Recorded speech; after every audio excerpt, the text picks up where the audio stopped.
talk in the whole wide world. So All right, let's see what we got there. Yeah, we're on. Okay, perfect. you're gonna edit. Thank you. Yeah, right. You know, I'll add that to my resume. Okay, I think we're good. Super. Again, thank you for taking the time. I much appreciate you. No problem. Okay, so the purpose of a data meeting, I know we've talked before about instruction. So data meeting is more driven on the student work in Okay. alignment to a standard. So we're drilling down specific parts of that standard that we talked about to see what parts have been mastered and what hasn't. Okay. So there's a protocol we're going to follow, and at the end of this, we're going to be able to identify what part of the standard they mastered, what they didn't, and then how we're going to reteach it. Okay. Sound good? Sounds good. All right. Any questions before we jump in? No. Okay. First, I want to commend you for keeping the bar high in that literature class. I know that you have a small group and you do a nice job with the cohesion and the discussion to Thank keep you. the rigor. So I think that's very commendable, especially in that small group discussion where you're Yep. pulling everybody in. So moving to what we're talking about more here with the writing, what was the specific standard you were looking at? The specific standard was more so RL4, Okay. where students were to determine the meaning of words and phrases as they were used in the text. That standard is pretty long, so the second half of that standard is analyze impact of specific words and word choices and meaning as they're stated in the text. Okay. So we really looked at how the characters interacted with each other Okay. and how the main character interacted with the setting to trying to kind of express what was the purpose of the author creating that specific scene. Great. So we're going to do an activity that's going to help break that down into two Okay. different components. So when we're talking about that large standard and putting it into smaller chunks, there's two different things we want to look at. What do the students need to know, which is more conceptual understanding. So we're answering the question, what's that foundational content? Okay. And then on top of that is the show, the more procedural, what do you expect the students to be able to show? Okay. So let's break that standard down into the foundational. What are some of the key concepts you want them to be able to know? So key concepts more specifically with the book, since we're reading a book, or just in general what they need. More aligned to the standard. So when we're Okay. taking a look at that standard, what is the foundational content they need to know to show mastery? Okay. So they first need to know figurative language. Great. They need to know how to analyze text, express the meaning of text, Okay.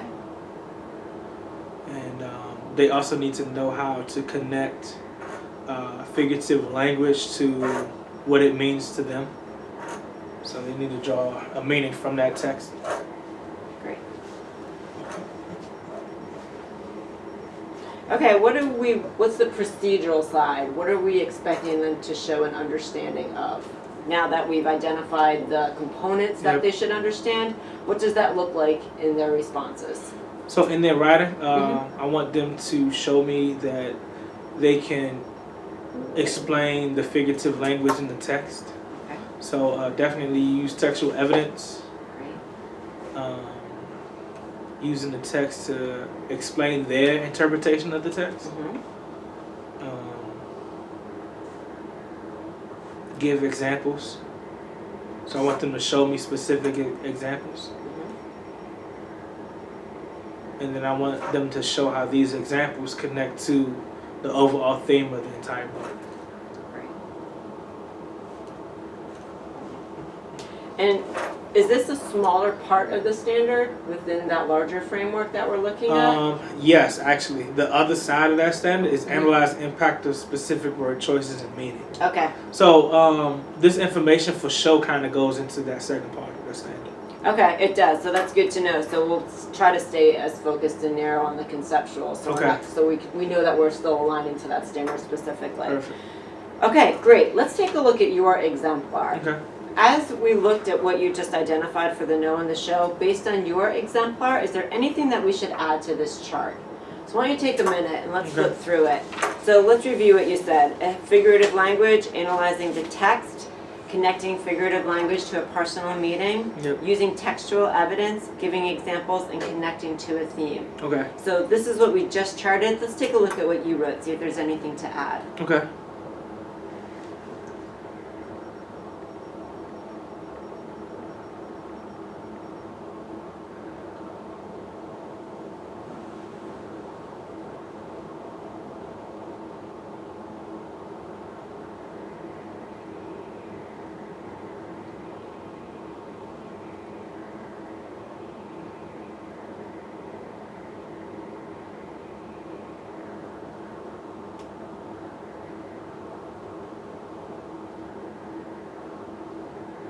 Anything jump out to you? Does it look like we covered the bases? When I read this, what jumped out to me was the fact that I should have used a specific quote from the text. Okay. Because the quote that I use is summarizes the text, and that's not accurately showing the specific example of figurative language. So I go in my example, I explain what is meant by the text, but I don't say the specific line that it says that. So you're saying aligning focus more on that figurative language. Exactly right. So I don't pull a specific quote from the text.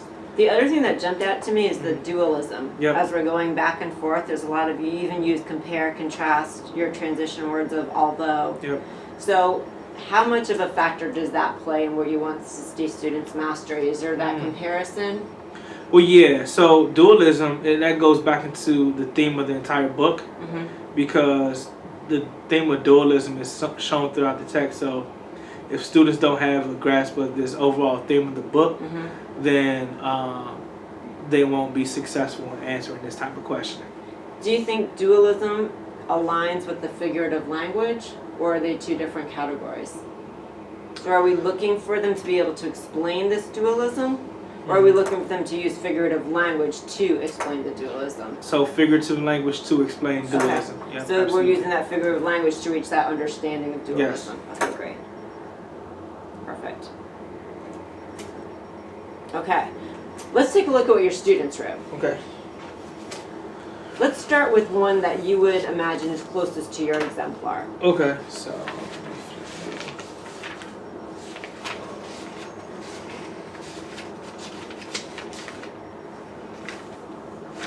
Yeah, let's read this one first. Okay. Yeah. Okay. And we're just focusing on the longer, brief response at the bottom? Yes. Okay, that's great. it.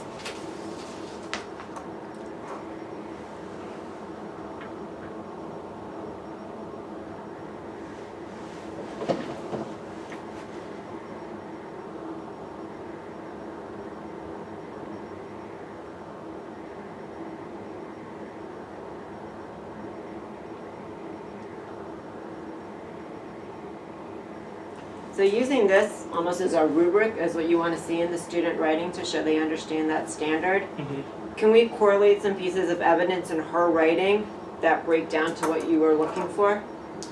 Yes. This student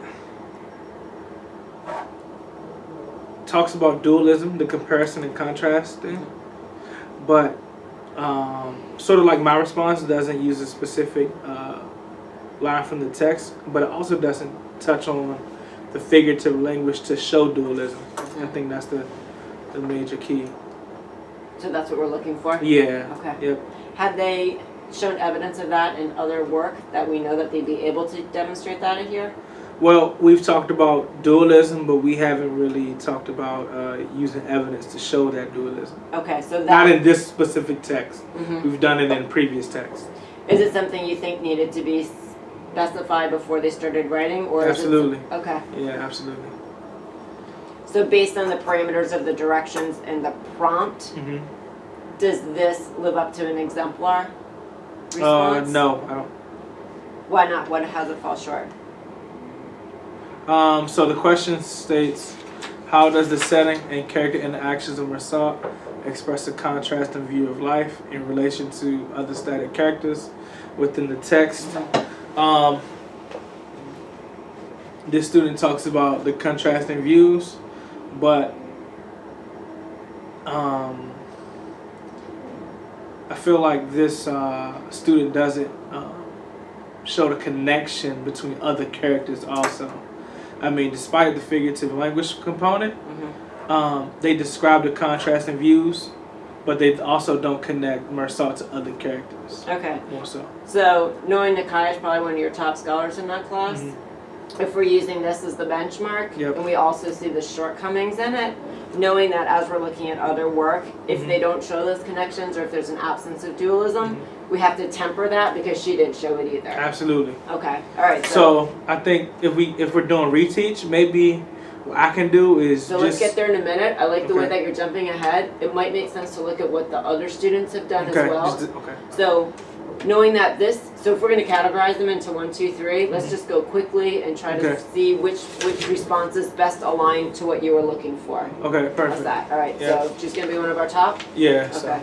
yeah. Have you seen her in the art class? I haven't. She's Oh outstanding. yes, you should. I just saw her drawing. It's excellent. All right, Aaron.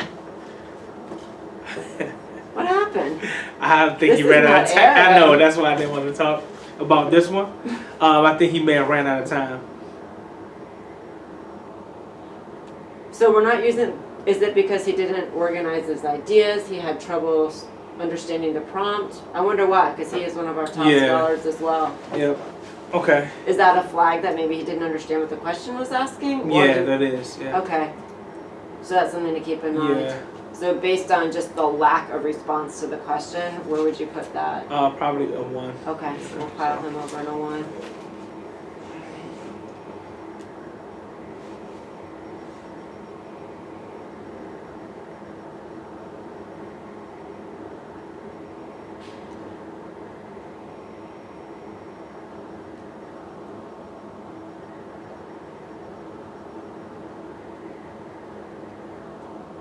What's your thought on this?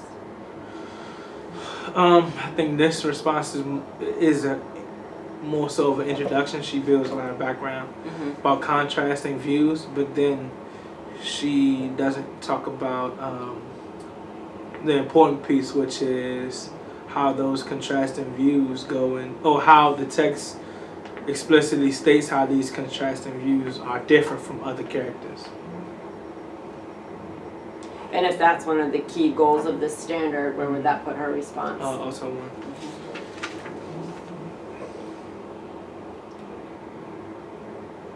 I noticed a lot of the language in their writing that you used in the classroom. Oh, yeah. I try. Well, I mean, on the positive side, it shows that they're internalizing the notes that they're Good, taking and they're good. understanding it, because if you look at the context, They use the nonchalant same, using it yep, effectively. absolutely. And one thing is, when we're talking about classes, a lot of notes that we take they're student driven. So they're coming up with themes. I'm not really putting my interpretation on those students. It's, the student I driven. even wonder if you have them like, okay, let's come up with a synonym to nonchalant, write that. Or an Absolutely. antonym even, just to start them thinking about their own vocabulary. Okay. But I don't want to digress.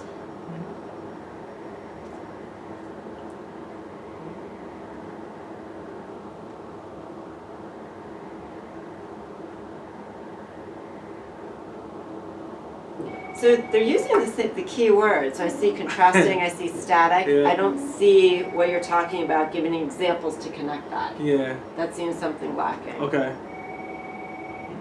And also, the question doesn't say explicitly give evidence from the text. At this point in their AP career, is They that should, something yeah. that they should be embedding? Absolutely, Okay. absolutely. I think this one would be more so of a 2. Okay. Because one, this student does draw on knowledge from the text, doesn't explicitly use the knowledge from the text, but this situation does show a contrasting view, and it says, at this point, Mersat expresses a contrasting view of life in relation to other static characters by showing no emotions at all. I agree. Yep. Okay, great. So I'm gonna put this one here.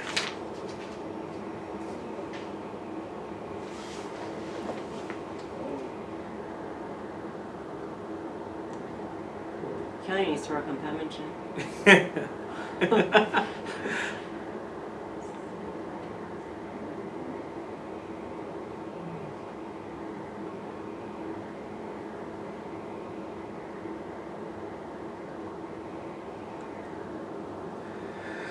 I actually think that this is a 2 because although this student doesn't pull information or specific from the text, Mm-hmm. this student actually dives into like the background of what dualism is. Mm-hmm. And right here it says philosophy or religion, and they connect in how the interpretation of both characters go back to this theme of dualism. So it seems like this student does understand what dualism is, but this student doesn't take the next step and connect it to a piece of evidence from the text. Mm-hmm. Right, and I would think some of that evidence would be available, talking about emotions and figurative language. I think that would be the next step here for this student here. I agree. Yeah. Okay. Okay, so I'm putting this in 2 pounds. Mm-hmm.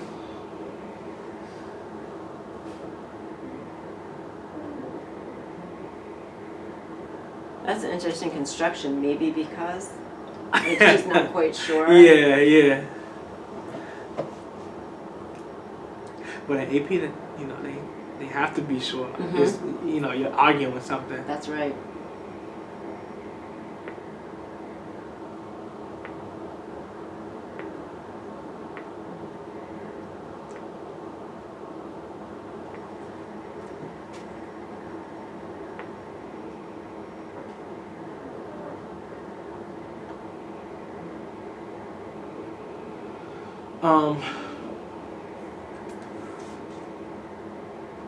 This student talks about contrasting views from Marceau and others. Mm-hmm. It's kind of unclear with the language that they use, Yes. but it seems like this student is trying to hit on the contrasting views of Marceau and others, Mm-hmm. but also doesn't use specific information from the text. And it actually brings in unnecessary information Mm-hmm. with the mom. The other thing is the way it's constructed, she uses the word "but" often as a transition, Yeah. whereas it's almost like she understands the framework, Yeah. but she's not digging deep into it. Yep. It's this and this and this and this. So Yeah. if we're trying to talk about citing evidence and Yeah. explaining interpretation, It's I don't there. see evidence Okay. of that. Alright, so, So for sake of time, what do we got? We only have a couple left. Do you want to go through all of them, or do you think No, we have let's enough go data through right these. now? Yeah, I think we do as well. Okay. So now our goal is to figure out what's the gap between our 1s and our 2s, and Okay. then our 3 and the goal of what the standard is. Okay. So if we were to identify, say, 2 or 3 gaps that we see, let's figure out what those gaps are, and then we can prioritize the importance of reteach. Okay, perfect. Okay. So going back to what we were looking for, the idea of figurative language and dualism and analyzing text, and then moving over to citing evidence and explaining interpretations. Okay. Based on what we talked about, what we wanted the students to know and show, what do you think are 2 or 3 of the gaps we see in their writing? Definitely the textual evidence part of the language. Mm-hmm.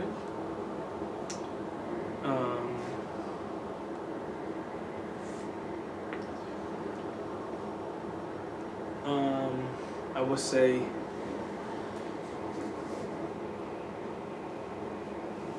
I think that's honestly the heaviest lift that we see the miscommunication there is because one, students are either not given a piece of evidence from the text Mm-hmm. or they're giving a summary of what happened in the text and not saying, hey, this is explicitly what is said in the text Mm-hmm. and this is its meaning.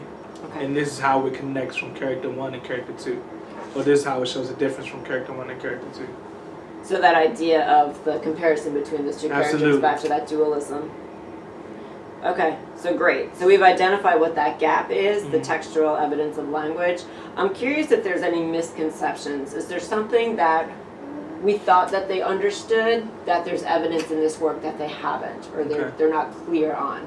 So for example, are they clear on citing textual evidence? If we're seeing that as something that's lacking, have they shown evidence of doing that in prior work? Yeah, they have. Okay. Okay, so it's not it's the misconception, it's just lacking? Yeah, so I think with my directions weren't clear enough for the textual evidence piece. Okay.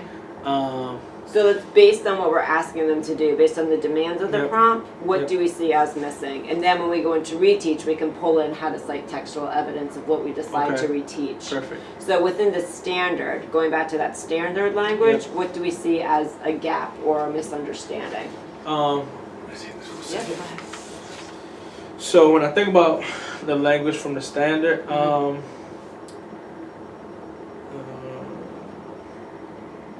it says determine the meaning of words and phrases as they are used in the text. So just using words from the text to then explain their meaning as it connects to what the question asks, which is how is one character's view different from everyone else in the book. Okay. And also the second one is analyze the impact of specific word choices and meaning. So those are going to be two different. Those sounds like two deeper dives. Yeah, So we're okay. either going to take a look at the word choice. I think the word impact, choice is the biggest one. or we're going to take a look at one character being different from others, or that idea of isolationism and dualism. Okay. Which would you prefer to focus on for this specific standard? Which aspect do you want to reteach? The isolation one. The isolation text. The characterization Yeah, I part think over that's the language? yeah, I Okay, think that's most great. I agree, because especially in so much of the literature that you're reading, where Yeah. you can understand that character, the theme, the point of view, and that isolation. Absolutely. Yeah, okay, great. And it's weird because the last text had a lot of figurative language. It was Toni Morrison, and it Mhm. seemed like they could understand her language and how it was a contrasting view of characters more so Mhm, than this literature, which is overseas. mhm. You have Sion in your class? Yep. He was glued to that book at lunch. Oh, the stranger. Yes, he- Oh yeah. Such a good kid. Okay, great. So now we've done a good job. We've identified the standard, we've broken it down, we took a look at the student work, and now Yep. we're identifying what that gap is. Okay. So now we're gonna kind of touch base on what you talked about before, is that reteach. Yep. So instead of just reteaching this Okay. whole concept, we're breaking it down to that theme of one being different from the other. So let's talk about how you want to do it. The two Perfect. big picture ways, one would be modeling. Yep. You would model perhaps a think aloud or writing, or however we wanted to decide to move that way. The other would be more conceptual, which Okay. would be more of a reteaching of here's what the language of the standard involves, here's what it looks like when you Okay. understand the mastery. So one is more you presenting the information via the modeling, the other one is more the student engagement via the procedural. Which Okay. do you think? The student engagement one, Okay. because Agreed. I don't want them to say, "Hey, Mr. Batts is always right," especially when they're arguing. Like they need to develop their own interpretation of the text. Okay. Yep. Okay, is there a certain activity coming up, not necessarily the same prompt, but something that we can get at the crux of that idea of one character versus another character? So, in part one, we're gonna review the last few chapters of part one of The Stranger. Okay. So, in the last few chapters, we see the main character Marsault interacting with a few other characters in the story. Mhm. One being Raymond, which he interacts pretty often. Mhm. That's that's a person who lives in the same apartment building as him, Okay. as well as other natives in the city. So in those last three chapters, we can really touch on how Marsault's character is different from everyone else. Okay. So we can actually use the chapters to review this component of the text. So let's break that down. How his character is different from everybody else? Are we looking at, are there specific actions in the text? Because we noticed that citing textual evidence was something they struggled with as well. Yes, actually, because so the text talks about how French colonized Algeria. So we see two different societies interacting in one community. So what we see is Marsault interacting with a lot of the people in the native land there. And I mean that can contribute to Marsault being different, but that can also contribute to everyone else treating Marsault as, lack of better words, a stranger in society. So I mean that's the essential component of the book is that maybe Mersault's not being strange. Maybe everyone else is being strange towards him. I love the way you put that. Yeah. So we're tying back into the Dual the thing. title, Yeah. the dualism. Exactly.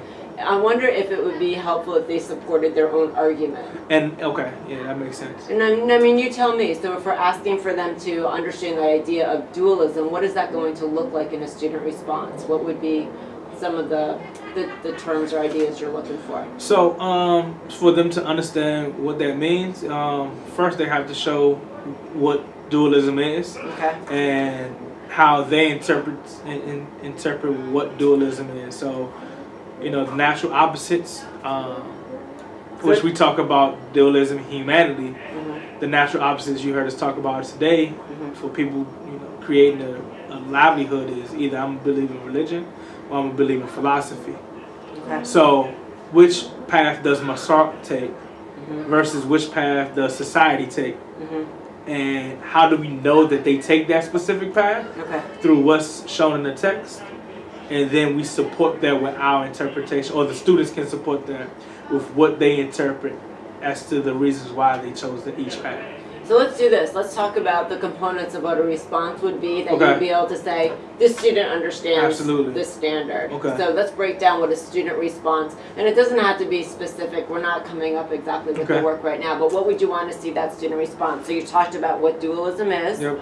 You talked about opposites in humanity. Yep. So now I'm going to push you to come up with some example from the text. Would it be him dealing with other people as a stranger? Would it be the colonization? It will be him dealing with others. Okay. Yep. So the first few lines of the story, his mom died. Mm-hmm. So how is his reaction different at the funeral than others who were also at the funeral, Mm-hmm. which the death of the person wasn't that person's mother. Mm-hmm. So how is he grieving differently than everyone else in the text, who's also at the same, who also in the same setting as he is? So what's that lesson going to look like? Are you going to show an excerpt? Are you going to have them annotate? Are they going to be annotating with a purpose for these specific So aspects? usually what I do is when I'm doing a reteach like this, I will pull two different short reads from the text. The first short read, we talk about dual themes, and we would then model, and I would present how I would approach the text. Okay. But then the second one would be the one that they do on their own. So if we were to do the scene where Mersault and others were at the funeral, the second scene would be another interaction with another character, and I would ask them, okay, so how's dualism portrayed in this scene? How Mersault acts versus how other characters act in the same setting. So in order to support that, maybe we can come up with the questions that you would be asking them when you're doing that model, Okay. and you would ask those same questions. Perfect. So they're familiar with that thought process, and they're not. They don't have to really understand what the question is asking. They're Yeah. just applying it to a different part of the text. Absolutely. So they're just using the skills versus the different component of the text that they'll be reviewing. Correct. Yep. So the last thing just to touch on is what misconceptions do you think that they're going to come up with that we could already address? Is there any confusion or misunderstanding you think they're going to hit against? Yeah. The confusion that I think is that they aren't going to explicitly say what the text is saying and explain what that means. I think that they're going to do pretty much what I did, which was summarize what the text Yes. said and then explain how it answers the question. So it sounds like the skill of summarizing might Yeah. get confused with the skill of textual- citing yeah, the textual absolutely. evidence. Absolutely. Okay, so maybe we can do that as a group. Let's write a summary of this passage. Now we're going to cite evidence that supports that the makes summary. sense. Okay. So if we know that they're going to struggle with writing a summary Yeah. versus citing textual evidence, perhaps you could just write a couple sentence summary as a model, and then we can pull out evidence in the text that would support that summary. Since we're not focusing on the skill of summarizing right now, Yeah. but we're focusing more on the textual evidence, that could be one avenue to get there. Okay. Perfect. So I think that's what we're gonna. I think that's how we're gonna approach the reteach, Okay. especially with a question like this. Okay. All right. I think we have a good I plan. think so too. All right. So let's just summarize what we're going to talk about. So we're going to talk about specifically determining the meaning of words and phrases in the text. Yep. To connect to the meaning, how one character differs from the other. And then when we're going into the reteach, we're focusing on that smaller part of the standard. Okay. We talked about reteaching as a conceptual, the whole concept. Absolutely. We talked about within that reteaching, we're going to talk about dualism. Dualism as a form of opposites within humanity, of him versus others. Mm-hmm. And then we talked again at the end about the misconception of summarization versus citing evidence. Yep. That's a heavy lift, but I mean, I think that it all ties into what we want them to do. Do we need to make it a smaller lift, or do you feel like... No, I think this is absolutely perfect. Okay. Yep. I think that their background and their knowledge about the text so far can help them be successful and stuff like this. This works. I agree, and I think the other thing you're going to get a lot of bang for your buck is them citing that textual evidence Yeah. moving forward. Because you mentioned, well, I didn't include it in the prompt, but truly in an AP Lit class, Yeah. how do we get that to be not, it's assumed. Yep. It's already implied Exactly in right. the question. Exactly. Yep. And I actually modeled this type of question from one of the longer questions on the AP prompt, on the AP exam. So, yeah, Okay, you're right. you're right. You're right. All right, any questions, Mr. Bass? No. When I do you think understand. would be a good time? Do you want to work on planning what this is going to look like moving ahead? Yes. So let's plan to, I guess, I want them to answer this same question probably Wednesday or Thursday of next week. So we may do short, close reads on Monday. Mm-hmm. So we can focus on the stuff that we talked about here, Mm-hmm. and then we can assess. We can reassess this question on Tuesday and Wednesday.